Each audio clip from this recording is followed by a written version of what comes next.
Rennie used to take me fishing. Ah. Because upstream from the metering station was the big rock. And we used to go sit on the big rock and fish. And then the CCC came in, I guess, and put in the metering station.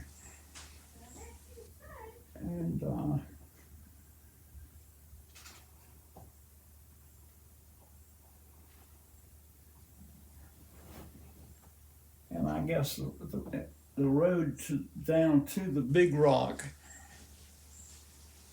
is what you rode the horse on. Road that went next to Dave Hayworth's field.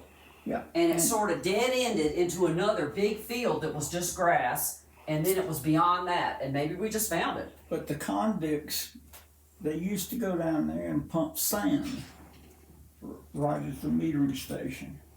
Pump it up on the bank, and then the convicts would go down there and load it and haul it somewhere. But it was just weird because you go down that road next to his field, and then there was like a line of trees, and then there was another field that was just like a meadow. And it was weird because it was like a mystery thing, you know, a hidden meadow that was not used for anything. And then you would go across that, and then there was some more trees in the river. Yeah. So who knows how we found it, but I do remember there was a road that went, I don't know where, if it just dead ended or what. You know, maybe just a farm road. Well, or it could have been the road that the CCC built to get the sand out. And it was like, here's Dave's house and his big garden, and it was just on the other side of that. Yeah. And just a straight road going down. And then this big meadow. Mm-hmm. And then somewhere was that big ditch that had the pipe. I don't really remember how that is tied in. That was somewhere to the right? That was over the creek. No, it went over a big, huge, thing. It didn't go over the water. It was the creek, because I found it on some aerial photos. So, which creek? The Nana's creek that went through upon Nana's property. Okay, well, maybe there was, but mostly it was just a big, long pipe over a big valley. And maybe the creek was at the bottom. I don't know. I don't remember that. Well, Pop, what do you remember about that CCC metering station? What was it for? I don't know. Well, you said it was to measure the water level. Because they had that concrete structure. Like a weir, sort of. Yeah. A weir, yeah. Did it have a gate or something? I mean, when we saw it, it was just two concrete things that went like that, and there was a space in between that the water went through. That's right. So did it used to have a floodgate or something? No, but they would measure the water. Okay. And then on the other side was a tall brick thing, square, like a building. Yeah, I don't remember what that was for. I don't know. We never went over to the building though, did we? Because it seems like you could walk on the concrete, but then it was deep and fast. It was really weird and creepy, and we didn't... You couldn't get across. It was too far to jump, and it was because the water was coming in. Yeah. It was fast, and it was scary. There was no way to get across. We never went across that. Well, would you go down to the metering station as a boy and play with your friends? I don't remember going down there to play, but I remember Rennie taking me down there to fish. Mm-hmm. Even after it was built, the metering station? Yeah. Maybe there was a big deep pool right there because of the water being throttled. It was a little bit. Actually, that'd be a good place to fish because the fish would have to, Well, I don't think that they would deliberately go into the weir because the current was fast. Yeah. Yeah, okay. I don't know, it was just weird and abandoned, and the big tall building was tall. It was at least a story and brick, square and not big. 8, 10 feet. I remember it being brick, but... Brick? I remember it being concrete. Oh. Okay, maybe. I'm thinking red brick, but I don't know. Good look. Say our dog stunk. Yeah. Maybe she's got the poots again. Oh, really? Did she do the zoomies? She hadn't zoomed. She's about Well, to I've been out there running chuck it with her. She's about to throw up. Let me tell you another story that you probably have heard before, but I'm not sure. But the convicts, I found out that they made handbags, real leather. And I worked out a deal with them, and they would bring them to me, and I would take them to the furniture market and sell them, You imagine. Real handmade. and bring the money back to them, and then they'd give me a cut. What were these convicts for?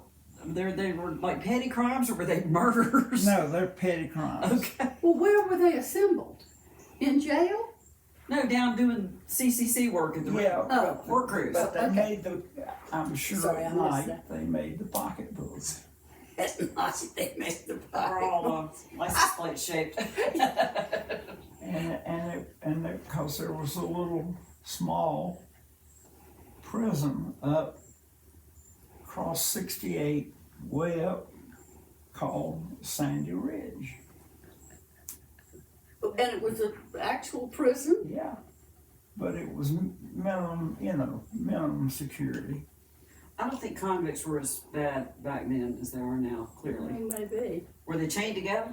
No, heavens Did they have a guy, a bull with a shotgun? no. I think they did probably have a guard.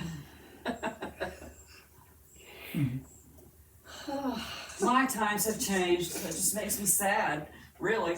Back in the old days, you could talk to convicts and stuff and they wouldn't shank you. Yeah. Yeah, no. Yeah, probably 2 or 3 or 4. Peddling pocketbooks at Where were the your market. parents when this was happening? Did they even know you were Yeah. mingling with prisoners? Oh. Huh. Yeah. I don't know. Well, didn't Oscar make pocketbooks? Oh, yeah. Much later. Much later. But So these he- were like leather. They sort of tooled them and stuff, didn't they? Yeah, they did. They were beautiful. I'd give anything to have one. I thought you had one of those wallets that they made or something, didn't you?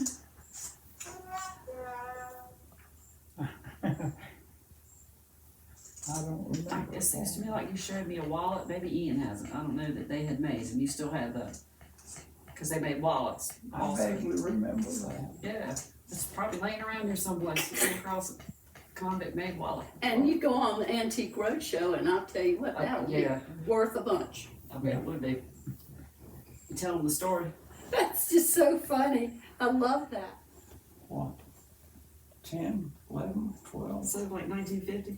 Yeah. Oh, yeah. Like I said, I think that convicts were a lot different. Oh, than yeah, those days. yeah.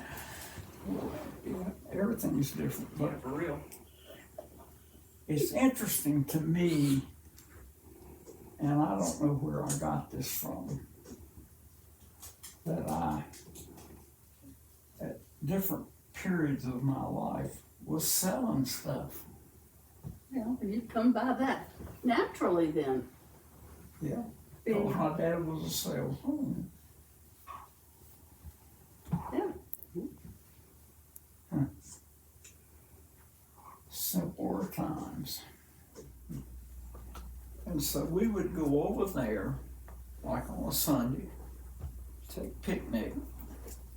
And a lot of times the Devlins would go with us.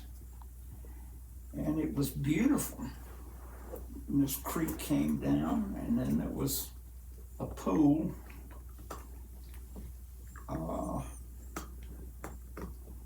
I don't know how big it was, but it was deep. A pool meaning a pond. Yeah. And we were, blah, blah, blah, blah, eating lunch. Where I looked over, and here was this thing, underwater, Thing. underwater, Ugh. paddling. And I bet she went wading and slipped. And of course, I jumped in and got her, got my clothes wet, everything, got her out. I don't remember you crying or choking or anything. Probably terrified, yeah. But I have a distinct memory of that. That's a lovely memory. It's scary. Well, Yeah. turned out okay. That happened to Ian. We were at a birthday party at Brandywine Bay, and they were in the pool swimming, and he couldn't swim very well, so he was kind of hanging on the edge, and he got down to where it was deep, and of course all the moms and everything are blah, blah, blah, blah, and all of a sudden, the one dad, who was kind of a house dad, he just goes flying by me and jumps in the pool, and he drags Ian out because he's lost his grip. And God, I felt awful about that. I'm like, oh my God, I'm like 4 feet away from him, and he's drowning, and I don't even know. Oh, wow. Yeah, that's super duper scary. Happy birthday.